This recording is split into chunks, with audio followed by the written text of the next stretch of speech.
মেধাবীদের স্বপ্ন হচ্ছে দেশ ত্যাগ। আমার ব্যর্থতা, আমাদের ব্যর্থতা যে কোনো দেশ দুর্নীতিমুক্ত নেই। আমাদের নেতৃবৃন্দ খুব অল্প বিনিয়োগে বিক্রি হয়ে যান। বাংলাদেশে কি ভাই এখনো রাজনীতির চেয়ে সিন্ডিকেটটা বেশি শক্তিশালী? আমি মনে করি যে আমাদের রাজনৈতিক নেতৃত্ব সৎ হতে হবে। তাদের আর যাই হোক, যারা জনগণের দায়িত্বশীল পর্যায়ে আছে তাদেরকে যেন কেউ আর যাই হোক টাকা দিয়ে কিনতে না পারে।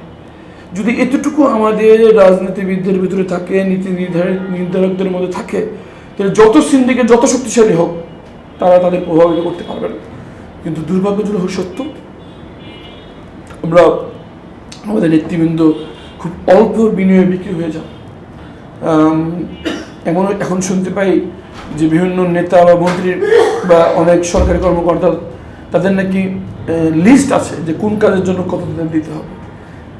মাহাথির মোহাম্মদ বাংলাদেশে এসেছিলেন, উনি একটা সুন্দর কথা বলেছিলেন যে কোনো দেশ দুর্নীতিমুক্ত নেই, কিন্তু উন্নত দেশের দুর্নীতি হয় গোপনে, অন্যদের হয় দুর্নীতি হয় প্রকাশ্যে।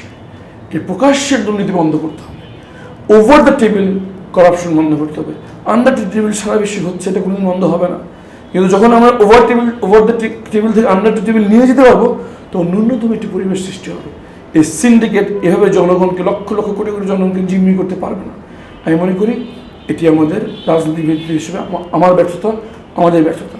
আমরা যদি আকর্ষণ হতে পারি যে আর যাই টাকা দিয়ে আমাদেরকে কিনতে পারবে না, এই ঘোষণা যদি আমরা দিতে পারি, তাহলে সকল সিন্ডিকেট, সকল চাঁদাবাজি, সকল মাদক, সকল দেহ ব্যবসা, সকল অস্ত্র ব্যবসা বন্ধ করা এই 300 জন এমপি যথেষ্ট ইনশাআল্লাহ। আচ্ছা, বাংলাদেশকে নিয়ে আপনার সবচেয়ে বড় ভয় কোনটা? বাংলাদেশ নিয়ে আমার সবচেয়ে বড় ভয় যে আমাদের সবচেয়ে মেধাবীদের স্বপ্ন হচ্ছে দেশ ত্যাগ।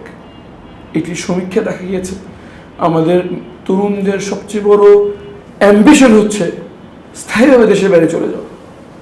এটি আমার সবচেয়ে বড় ভয়ের বিষয়। আমরা তরুণ, আমরা মেধাবী, আমরা নেতৃত্ব হারাচ্ছি।